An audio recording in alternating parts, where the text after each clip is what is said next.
today is all about paper sticks and what we can do with paper sticks. I've been rather busy making lots of paper sticks, and Toni's made some fantastic resources around them. We're really excited to be sharing our paper sticks with you.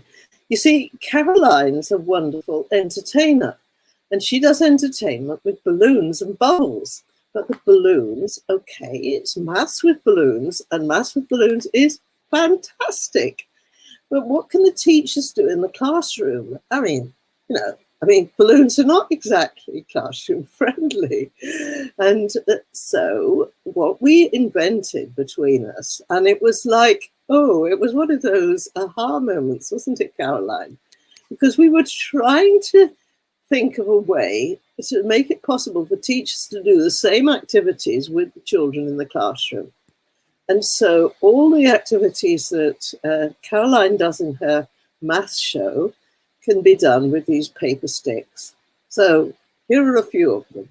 You've got to make your paper sticks first. You do, and we're doing this the old-fashioned way. We've got to make the paper sticks first. So what we're going to do is we're simply going to play a video for you, which is on YouTube, and it's on the MathsToys YouTube channel, which is in the link. Go ahead and click on that when you want to. There's about 8 videos related to paper sticks. Hello, I'm Toni from AIMSSEC, and I'm going to show you how to make paper sticks. Now, you may ask, why paper sticks? Well, we've got lots of uses for them. We've got some puzzles, you can make models, and also you can make sticks of different lengths. You can even make a metre-long stick and measure heights or the width and length of a room. The one I'm going to show you today is just made with ordinary scrap paper, A4, and the other things you'll need are some sellotape, some scissors and some string. Now we'll just fold the piece of paper in half and cut it to make our paper stick, and I've just got this one which I'm going to use now. Now I'm going to fold the strip of paper in 3.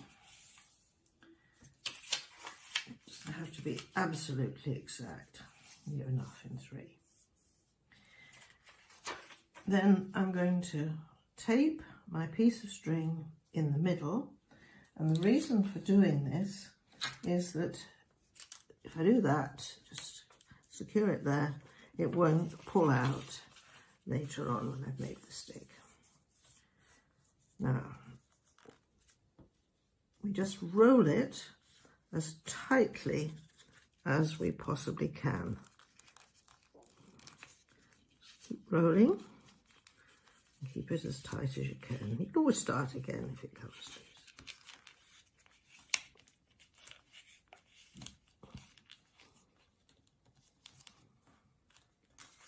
There we go. That's all it needs now is to be secured. And we found the best thing to do is to make the sellotape go all the way around so that it will stop it coming unrolled. Yeah. On the MathsToys YouTube channel, you'll find ideas for using these sticks. You'll find puzzles, you'll find ways to make models, and you'll find other lesson ideas. And we hope you'll enjoy them. Subscribe and comment. We want to know how you like our puzzles and games. Brilliant, Toni. We had fun making that, didn't we? We did, some time ago, before COVID, actually. One of the things I talked about in that video was making a metre stick. And, well, Caroline's going to show you, but yes, she's got one there. And she's used white paper, but you perhaps don't have... I don't have newspaper. No. And I can't go, well, I'm not going to go out and buy a newspaper, especially. As you can see in the photo, you use whatever paper you had. Now, I had this. I've used the flip chart paper, used flip chart paper is great for this. We encourage using and reusing. I think your possible. paper's better than the newspaper in the sense that it's stiffer, but newspaper's perfectly fine. You could go to your local news agent and say, can I have some of yesterday's newspaper? Why a meter stick? Well, you can buy a meter stick, but they're quite expensive. And a homemade one is just as good. And if you're working with a lot of children, every child or every pair of children can have their own. I have a dream. Brilliant. I have a dream where the teacher says, everyone pick up your meter stick. Everyone's got one. Yes. Well, they're rather big, so maybe they need to be stored somewhere. Yeah, they have to be all together in a bucket in the back, and everyone can write their name on it. They could indeed. So they could make them in pairs, and you just do it in exactly the same way as I just showed you on that video. But here now, you need to make your paper a meter long. And that's why you see there's a tape measure in that picture, if you look closely. And it is exactly a meter long. And of course, it can be just a little bit more than a meter and trimmed, if you like. And then it's rolled tightly, and then mark 10 centimeter lengths along the meter stick, and you're ready to go. And of course, you could take one of the 10 centimeter lengths and mark it into centimeters. And there's lots of activities. I mean, you will find as a teacher or at home many activities. First of all, how good are you at judging lengths and distances? Are you good at judging lengths and distances, Caroline? I have actually had a lot of experience. I've done a lot of work on building houses. So I actually am pretty good at judging both meter lengths and the smaller lengths as well. So Caroline does this wonderful show, and sometimes she's got hundreds of people in the auditorium, and she asks the children how many meters across, how many meters from back to front in this room, in this auditorium.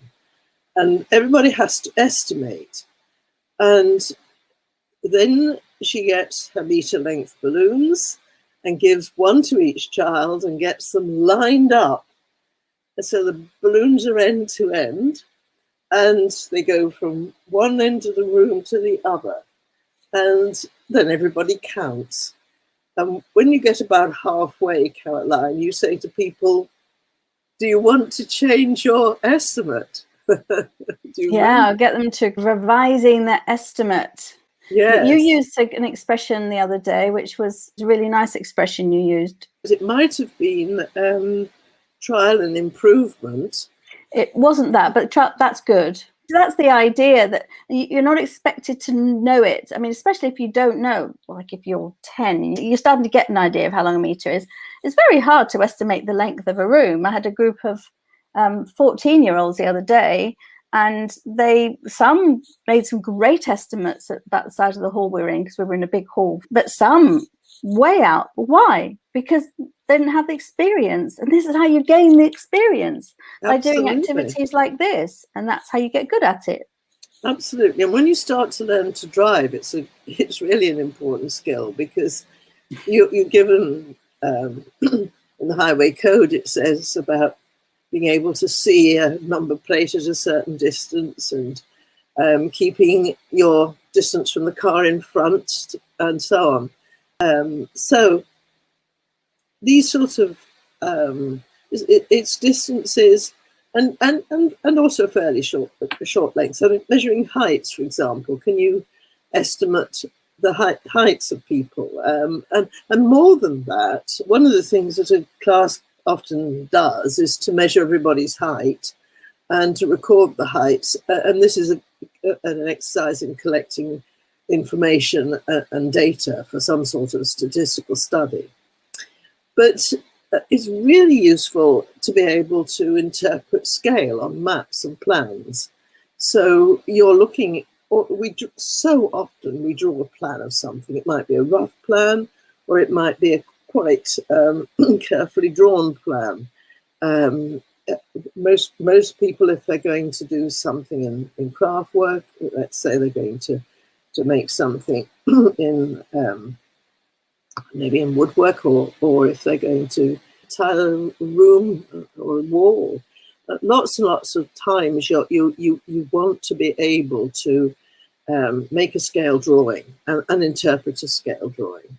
And Caroline, you recently had to construct some flat pack furniture, didn't you? Yes, indeed. And I tell you, when it's useful for that, but it's really useful when you go to IKEA or any furniture shop. I literally use my body. I know what my meter length is. It goes from my shoulder to the end of my thumb when it's actually sticking out that way. I call it a thumbs out meter or a hitchhiking meter. And I know that's a meter, and I also know my height meter that goes from the floor to basically where my belly button is, more or less. And so I can really easily work out, without getting a tape measure out, to get fairly accurate measurements. Will it fit? That's a question. Will it fit? Yes. I mean, this piece of furniture, will it fit in that place where I have a mind to put it if I buy this piece of furniture?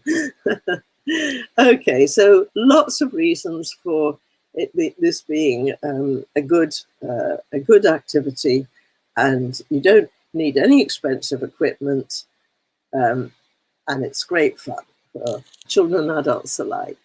And measuring, like your house, measuring around your house, seeing how big your garden is, and just if you want a pool, you say, well, I want a pool, Dad, and you say, this is how big it needs to be because you've measured it. That might give some weight to the argument of getting a pool if you actually have measured it, and you never know. A pool for people to swim in, or a pool for frogs and fish? Absolutely, and work out how much water you'll need as well. Yes. Tets and Octs. Well, we're going to start with a balloon. So you can see what I'm doing. So I'm going to use a balloon. Now you will be doing this with paper sticks as well, but I'm just going to show you the fun part of doing it with a balloon. Now you can also do it with a balloon, and 2 people is very useful because you can get one to hold it, and if you twist, you always twist in the same direction, because if you don't, and always hold it or else it pops out. If you twist in the opposite direction, it pops out. You learn a bit of physics while you're at it, and then you kind of work it out as you go. If you and there are videos on the Bubbly Maths YouTube channel that show you how to do this. So just Bubbly Maths on the YouTube, you'll find it. Okay, here we go. We're making this shape. So this is the puzzle. So here is 2 triangles. This is how this puzzle started out. And then I discovered this amazing woman called Vi Hart that also does exact, I don't know if actually she does exact, excuse me, I'm going to make a noise now. Ooh, uh-oh, oh boy. Oh, I might have to reinflate that one. And she does some great puzzles, and she does some of the puzzles that I was already doing. And then, thanks to her, I had more puzzles. I used a lot. The remainder was the puzzles that I hadn't thought of that she does. This became uninflated, so now I'm going to make another stickety stick. Boing, boing. Right, so the challenge is, we've got 2 triangles and we've got 1 extra edge. So we're going to give it some language. All these are all edges, so you might call them sides, but then you can get confused between the side of a building or the corner. So we're going to keep the language very clear. This is an edge. The pointy bits are vertices, or 1 vertex, many vertices, and then we've got 1 extra edge, and the shape of the face, well, this is a 2D shape, so actually it's a rhombus, as you can see on the outside, but the rhombus is made up of 2 triangles. So the challenge is using 1 extra edge, and you can draw this on a piece of paper. 1 extra edge, we need to make 4 triangles, not 2, but 4, and we only have 1 extra edge. We cannot bend the edge in the middle. We can't do anything, no jiggery pokery. In order to join it together, I'm going to make a little bubble at the end. That's to join it. somewhere, but we can't actually split any of these edges anywhere other than at the vertices. We can't bend or break or anything, any of these. Watching you, I'm watching you. So 2 triangles into 4 using 1 extra edge. Now I've done that with balloons. So we've got the same thing here. But this is made with paper sticks, and we've got 1 extra stick, so we can put it, let me see there. Okay, I've got 2 triangles, and some people might say I've got 4 triangles there, but if you look carefully, whoops, use my front eyes. If you look carefully, the shapes above actually have 4 edges, not 3. And so you might go that way. Again, you've got the same problem. You've got 2 triangles, not 3. But plus, there's other ways that this way as well. So you can put it there. But then we've got the problem that a triangle is a closed 2D shape. So it's 2 dimensions, but it's closed. All the edges are straight, and it's got to be closed. So we can actually only make 1 closed triangles on one of those vertices, and on the other side it's open. The only triangle is there. So what can we do? How on earth can we use 1 stick to make 4 triangles when we start with 2 and we only got 1 extra stick? Well, Toni, should we give them a clue?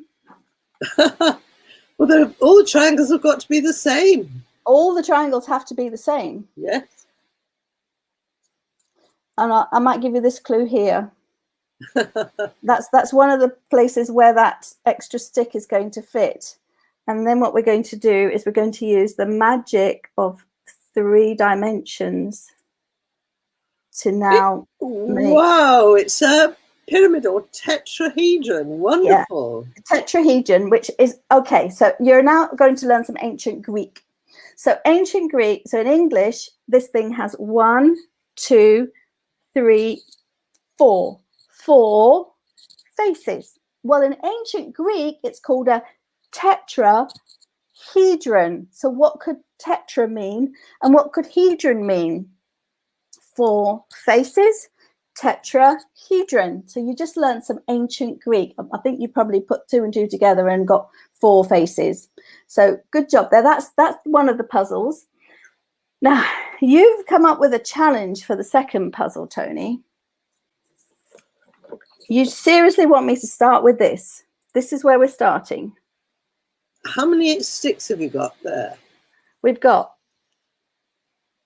2, 4, 6, 8, 10, and 12. We've got a loop of 12 sticks. Yes, that's what you can see in the picture. It's exactly what you can see in the picture, and I can't exactly hold it out because it goes downwards. But if I had 2 more hands, I'd make a square with 3 sticks per edge. And Caroline, yes. Caroline has made hers all sort of loose because she's going to undo it, not now, but later on, and so you can reuse the sticks. But you can tie those knots a little bit tighter, Caroline. Yeah, this actually, I've used this again and again and again and again, Toni, and that was before you taught me the special new knot. So this has actually been in operation for some time. But this one I've used a slightly different technique.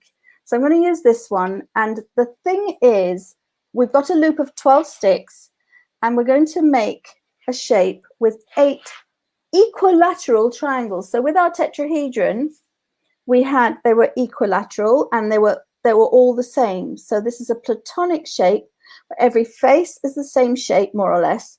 Every edge is the same length, and every vertex has the same number of faces on it. So it's a regular 3D shape. And you can, if you take time and you arrange it and you tie the knots tightly enough, you can make a pretty good tetrahedron that way. You can make a very good tetrahedron. It's just the skeleton of a tetrahedron, of course, it isn't a solid, just to qualify that one. But if you could wrap it in wrapping paper and Christmas paper or brown paper or newspaper, and then you could make it a solid. Okay, so we've got to do that with this one. Now, how on earth? I've got to make how many? 8 equilateral triangles without breaking the loop. So here's the loop. Now, this is best done with 2, and even better, 3 people. You'll see how many vertices. So I'm going to make, there's one triangle. Okay, good. I've got one triangle. But now the rules, this is also a platonic solid. So the rules are the same in terms of what I said here. Every edge must be the same length. Every vertex must have the same number of edges or the same number of triangles leading off it. And every face must be the same shape. So we know the shape's a triangle, so that's fine. But now I'm going to give you a little bit of a hint. Every vertex must have 4 edges and only 4 edges. And every edge is a unique stick as well. So we're going to use all the sticks, and every stick is going to make an edge. Now, this is the bit where it gets difficult because I've only got 2 hands, but this is why I've attached these. I've attached the cable ties on it. This is a new invention, Toni. Came up with this idea so that we could actually do this. And so you can do it on your own. And I've got to do it. Okay, so now we've got that there. Okay. There. And now that's okay. So there I'm going to, oh, look, I've made another triangle now. By joining those 2 like that, I'm making another triangle. Oh, boy. This is, and you can get yourself in a bit of a muddle. But the great thing with these cable ties is you can untie them as well. Okay, well, I've got one here. I'm going to make another triangle. So I've got 3 triangles going here now, and I'm using it's a much easier, much quicker if you've got more than one person. But I'm just showing you here that even if you're on your own, you can still do this. Now I've got 4 edges there, but I've only got 3 triangles, so I need to complete. Whoops, it's mirrored. What I'm doing is mirrored, so it's my. Now, how am I going to do that? Well, I haven't got one there that I can complete that with. So I'm going to go and, oh, here we go. I can make a triangle there. So there's one. Oh, and now if I make a triangle there, now I've got the edge to complete that one there. And without, see if I can now just hold these in place and there complete the shape, which one I made earlier is an octahedron. Wow, Caroline, that is beautiful. And so let's see, we've got, you can see the symmetry if I do this. There you go. It's really not something to do on your own, but it's easy. And it's actually a lot more fun if you do it with somebody else as well. This is one of the workshops that I do, especially with family groups in science fairs and things. And I give them the challenge. They have to go off and come back, and they can see them. Sometimes they'll spend 10, 15 minutes working on it and just really enjoying it and working together as a family. It's beautiful. And there's lots of other models you can make. Shall we move on, Caroline? Yes, I'm ready. That was really... Oh, let me just finish the balloon one.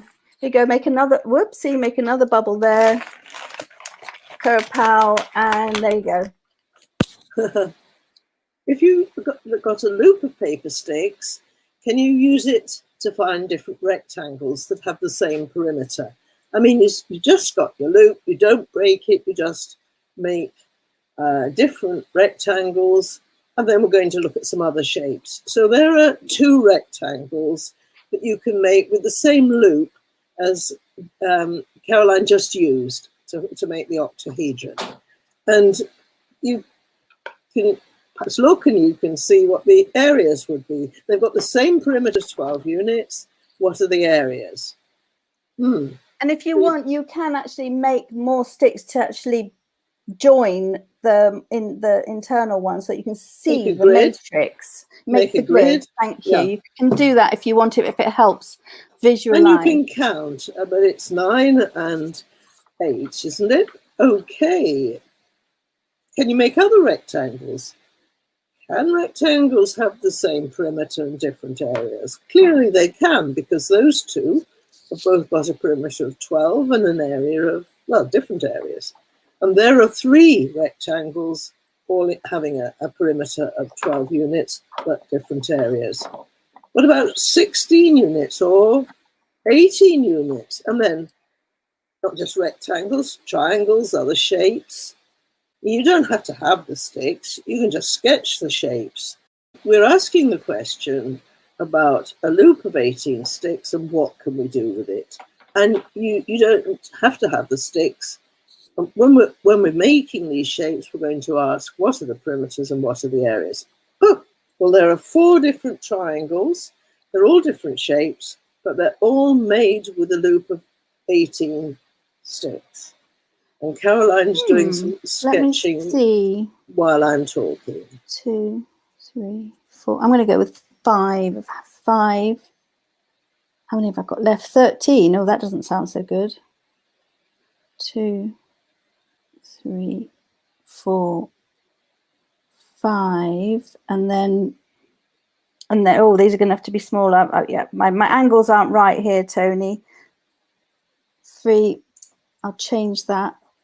Put the 8 there. 1, 2, 3. I'm 4, not sure 5, that the squared 6, paper 7, 8. So what would be a better solution, do you think? But no, it's going to work. 1, 2, 3, 4, and 5. There's not quite a straight line, but I can get it. So that would be 5, 5, and 8. Whoopsie. Yes, 5, 5, and 8 works. Now look, the ones on the slide are 8, 8, and 2, 8, 7, and 3, 7, 7, and 4, 6, 8, and 4, and Caroline has just... I want to do, how about one with 1? Let's see, 1, and then we can go 1, 2, 3, 4, 5, 6, 7, 8, 9. It's not so easy to show that, is it? And then we can go 1, 2, 3, 4, 5, 6, 7. Oh, it doesn't reach. Long and thin. So long thin, but it doesn't reach. They don't join. What about 1, 7, and 10? That adds up to 18. Let's see. 1.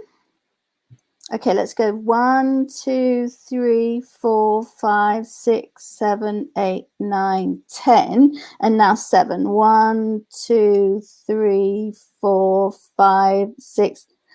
Oh, that's even worse.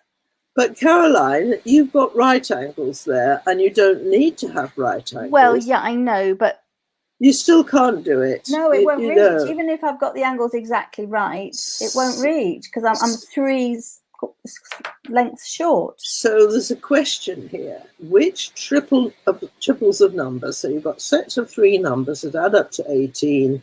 Which triples will make triangles? And this is something which we're gonna show you. But well, I got my first one right. My first one worked. Well, you got them all right, Caroline. So what would you suggest better than the paper sticks would work? What would you suggest if you're going to draw it would work better? I really no, Caroline. I really think paper sticks are ideal. I just said if here and now they haven't got paper sticks and they've got a piece of paper, they can be scribbling while they're watching this. They can be trying it by drawing. Drawing's not good for this, really. I think the paper sticks are perfect. So here we are. So the triangle inequality is what this is called. Technically, it's really a condition that you need for your 3 numbers in order to be able to make a triangle. That's what I just had. 1, 7, and 10. You did. And I think you can see from my diagram there why well, I'm asking the question, why is this impossible? Well, they can't stretch. They're never going to meet. 7 and 1 make 8. Even if they were flat down completely following the line of the 10, they would never meet, even if there was no angle there at all. And then when you lift them up and try and, you just can't make a triangle. So what do you need? So in order to make a triangle, any 2 edges need together to be longer than the 3rd edge. Now, of course, you could... Okay, so wait a minute. What about if I had 10? Wait. Let's say if I had 20 and I could have 10 and 5 and 5. They would join together, wouldn't they? We've got 2, 4, 6, 8, 10, and then we could have 5 and 5, and then oh, they would join, but they'd join right in the middle, and they'd then be, so that it has to be longer than that edge, not, it can't be the same as, because that would just make a straight line, wouldn't it? You just have 1, 2, 3, 4, 5, 1, 2, 3, 4, 5, and we just have 2 straight lines overlapping each other. Exactly. So they have to be longer. Exactly, and that's why it's called an inequality.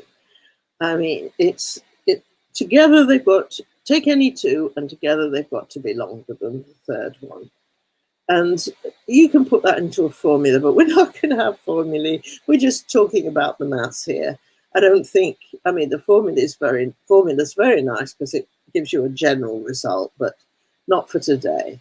So we can see why it's impossible for some sets of 3 numbers. But if you've got your triangle, your paper sticks, you can try making triangles and you can see which triples of numbers actually work and which don't. And that's a lovely thing, because the children in a class in school or in your family can discover this result for themselves, and then they are being real, true mathematicians. It doesn't matter that other people have discovered it in the past. For them, it's a first, and they can get all the excitement of discovering it for themselves. Well, so I discovered this. I learned it in school, and I learned it as a formula or as a rule, which I never really got it. I actually made the discovery when I was about 45 years old, when I did an exercise like this, and I'm like, oh, so that's why that rule is there. It's not there because to make a rule. It's there because it doesn't work any other way. Yes. And it took me actually doing it to understand it. But I think that's what learning in school should be. It should be a matter of actually doing it for yourself, finding out, ideally very often doing it with a partner, a friend, so you can talk to each other about it and together have that excitement of making the discovery. Yeah. Okay, so now we've got the same pictures we saw earlier, and all of these triangles have got a perimeter of 18. If the triangles are different shapes but the same perimeter, do they have to have the same area? The answer is clearly not. You can find that out for yourself. You can explore, and people get, not just children, but adults get confused between perimeter, that's the fence and the edge, length of the edge around something, and the area inside. But they're very different concepts. In fact, that people just need the experience of working with both of them in order to... And it's just learning a word as well. So once you remember the word perimeter, and the perimeter is the fence, and boundary. It's the boundary, yeah, and the limit, the perimeter is your limit of your land, that sort of thing. If you own land, or the boundary of your house, it's a matter of remembering that word and distinguishing it from area. But that is a concept that can be a real struggle. It's surprising because they are so very different. You know, it's remembering as well. Remembering. So when you don't really understand it, when you don't get it, I've experienced it so many times that a child will just go, "Oh, is that the perimeter? Oh no, it's that the area." So they know the words, but they haven't the meaning of those words are not embedded in them. They know the words, but they're just grasping. But if they've had an experience of using up some paint to paint the shape, so they're covering the whole area, or tiling it or something, and also getting a piece of string going around the edge. Yeah. Once they understand the concept, it isn't difficult. It's just that somehow or other the teaching is teaching them something to remember when they don't really understand what the concepts really are. Okay, so now what about another puzzle? Starting with 12 sticks and making 3 squares, ideally different. Okay. Have you got your 3 squares to show us, Caroline? Yes, ma'am. I've got one. Whoopsie. Oh, my goodness, dropped it. I've got a yellow square, got a red square, and I've got a green square on the floor. But easier than that, I've got them made out of balloons. I've got a green square, an orange square. That just means it would be a lot easier for me to demonstrate it. And oh, we're doing it. We're going ahead and doing it. Because the question is to make a 3D. Oh, we've got the answer, Tony. Do you know we've got the answer?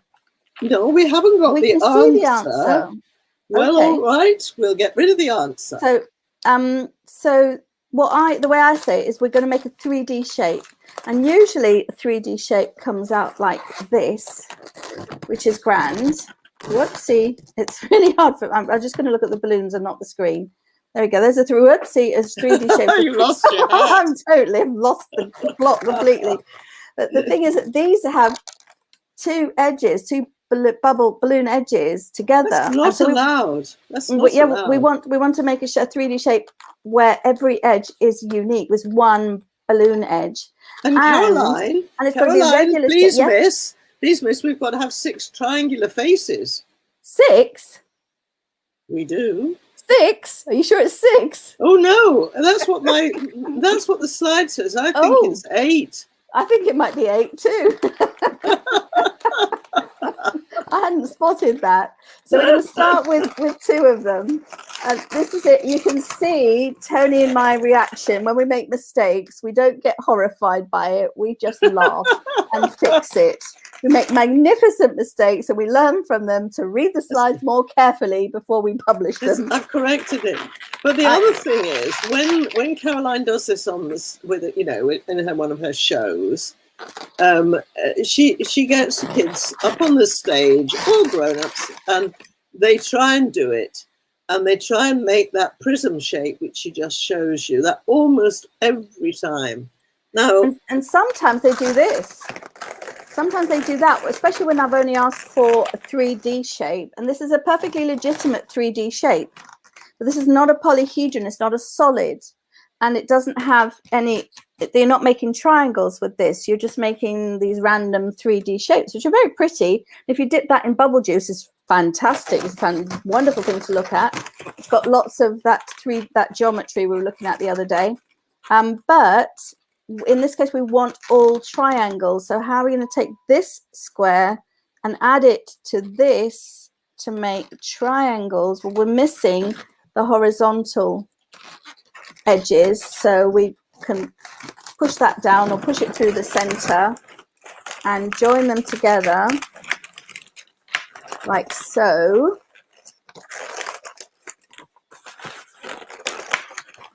And hey presto, we have.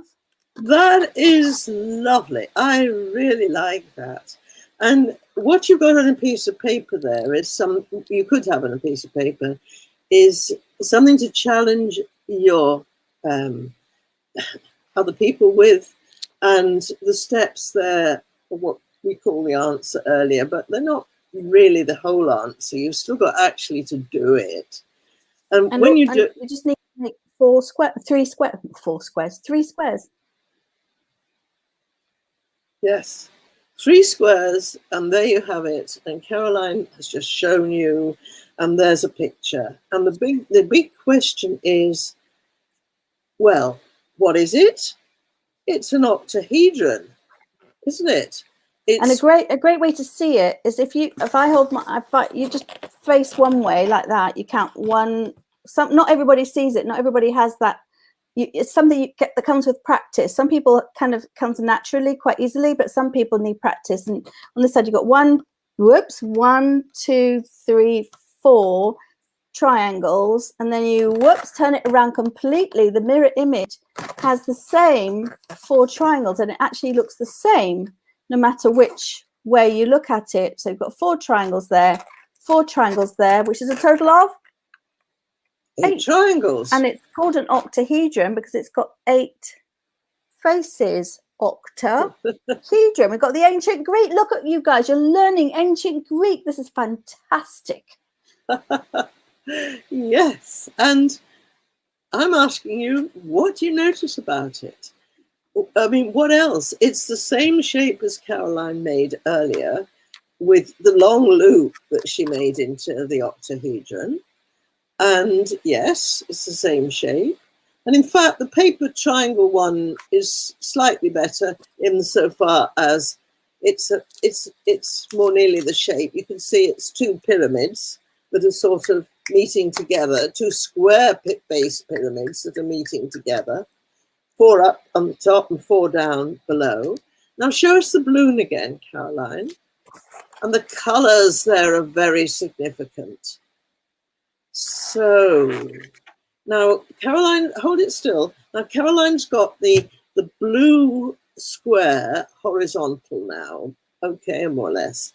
And in my diagram, you can see the blue square. And can you see that that is like a mirror plane? And the octahedron is the same on the top as it is underneath. And if you cut through the blue square, that is a mirror for the top and the bottom of your octahedron. So we say the octahedron has symmetry by reflection in that square. And what about the other squares?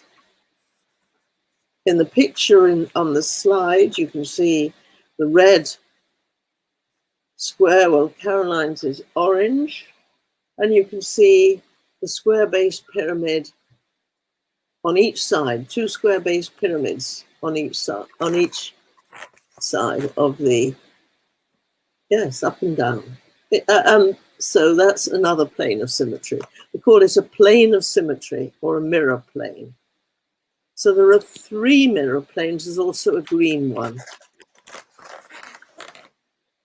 And you've got so much geometry there. It's so rich in all the different ideas. It's a fun puzzle, and you can do it all with paper sticks. I like that one. Yeah, yes. I love it. I sort of bet that puzzle because one of Caroline's shows quite a while ago. I can't remember which one, Caroline. It was it the one in Mute? Well, I do it in all my shows, so you'd have first met it in Johannesburg. Probably, yes, a while ago. 2009, Toni. Okay. September 2009. Yes, okay. So we've gone through a lot of different puzzles today that you can do with paper sticks, and you can do a lot of maths that follows up on this, or you can just do it for fun of solving the puzzles. And you can make other models too. You've got enough paper sticks. Can I show my collapsible cube, Toni? Oh, you can. We've plenty of time. Cool. So talk about doing different shapes. This is a really good one. So you can see with the octahedron, it's firm. It doesn't. It's rigid.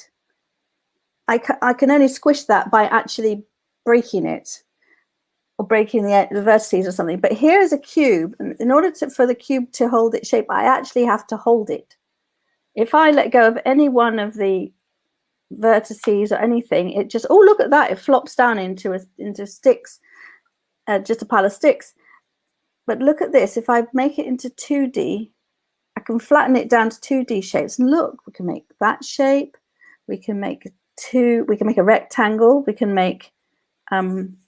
even make 2 rhombuses, well 4 really, because but flattening 2 down, we can make it into a butterfly. Yes. Caroline, let's talk about the engineering ideas here. Yes, please. Well, no, you're the engineer, not me. I'm not a structural engineer, I'm an electronic engineer. So the engineering wise, it's why do buildings, if you notice, even if you can't see them, you will find there are triangles across you might have square or rectangular windows, but depending on the size of the window, you're going to have triangle supports. Except I'll tell you where there's a place where there's an exception. In Tokyo and in Christchurch in New Zealand, what they've discovered is that actually if they have cuboidal type modules that slip across each other in earthquakes, so because they're smaller size, the cuboids can be quite rigid, and then they're allowed to slip across each other, so that the simple harmonic motion doesn't happen, so they don't collapse. They just, I wouldn't like to be in one skating rink, but in order to keep that shape rigid, this shape will not on its own. So you've got to either have something on each face that holds it steady, that holds it straight. But even if you have something on each face, it can still, well, it depends. You could have a brace across, but that would be essentially to form a triangle, so that that would be rigid. The triangles can make it rigid, or you can also have something across the middle, in the middle, a diagonal brace across the middle. But you can see the difference between a cube made out of squares or rectangles, and shape made out of rectangles, and shape made out of triangles. And I wonder what other shapes will flop and what other shapes will actually stay rigid. It's really the exception that they stay rigid and most will flop. I mean, the main thing is the triangles. The triangles. So you find that the shapes that are made up of triangles are the ones that will be rigid, and the other ones will all flop in some way, shape, or form. And then, so you want your structural strength. And if you look at bridges, long bridges, you'll see that the structure is built with triangles. You'll see lots of triangles. You've got the suspension bridges where you've got the vertical bit in the middle, and then you've got all the cables coming down off of it, holding the bridge up, and that's guess what? A triangular shape. Everything needs to be triangle. All the edges to make the struts that make everything strong have got to be making triangular shapes. But it was interesting that when I discovered about the way that the anti-earthquake engineering was, that it was these kind of each floor. I don't know if it's each floor or several floors, and they can literally slide across each other. But then each floor has to be rigid within itself. Each floor must be rigid in itself, and that's not done just with squares. And and of course, when we're in school, we want to learn about the different polyhedral shapes. Polyhedra means many. Caroline's been talking about the ancient Greek. Poly means many, and hedra is face. So we're talking about shapes that have many faces. And here you just have what we're looking at with the paper sticks are just the skeletons of these shapes. One thing that you can do, if you think about the octahedron, you can make an octahedron and then make some triangles the right size and stick them on the faces, and then you've got something that looks more solid. So you make Christmas decorations. You can do all sorts of to make your solid shapes. Make it smaller than that and hang it on the tree and decorate it, as you say. You make decorate. Well, you don't need to make it solid, but you could if you wanted to. Well, yeah, that's true. You can just do it like make the sticks pretty, or cover it with last year's Christmas paper or something, or whatever wrapping paper you've got, and make it pretty. So one of the things we do with the teachers is to introduce this idea of paper sticks when teachers are on one of the AIMSSEC courses, AIMSSEC being the organization that I'm involved with in Africa. And they get excited about making these shapes, and then they want to be able to show them off. So maybe they're going to go back to their school, and the children in the class are going to make, we've shown the tetrahedron and the cube, and then there's the octahedron, but there are other shapes that have got more faces, make more sticks, and most of them will be floppy. So what we suggest that they do, and they do very successfully when we get photographs to show the pictures, is to hang these shapes up, not by one string. Now you can hang the octahedron up by one string, and there it will sit beautifully, never changing its shape. But you can't do it with a cube, okay?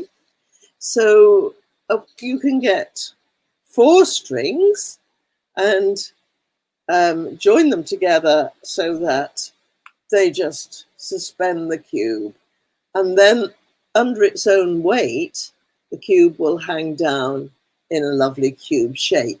And you can make it an engineering project where the young learner has to work out how many strings it will need and where to place them. For example, can it be done with just 2 perhaps? And how would you suspend it if you were only using, so what is the question would be, what is the minimum amount of strings that would be needed, and where would they have to be, and how would they have to be connected to the ceiling or whatever in order for them to, because if you put them there, it might not work.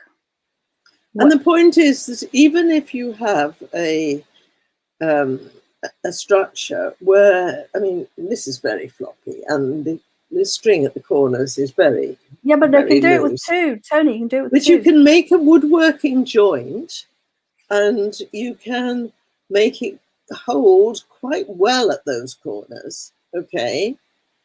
To in your piece of wood, I mean, your stick can be joined together at really quite a good joint, and it's still weak because any stress or strain on it will break that joint. Yeah. I mean, my husband has made lots of furniture and a lot of things from wood, and I've sort of learned from what he's said about all this, that your joint can hold that corner or vertex really firm, and yet even so it's not going to bear any weight, because once you start to put a weight on it, it will for sure it will break.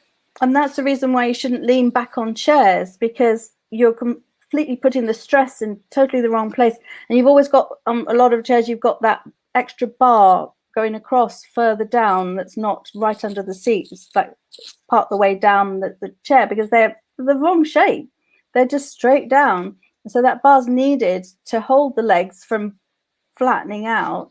And if you lean in the wrong way, the chair is not designed to hold.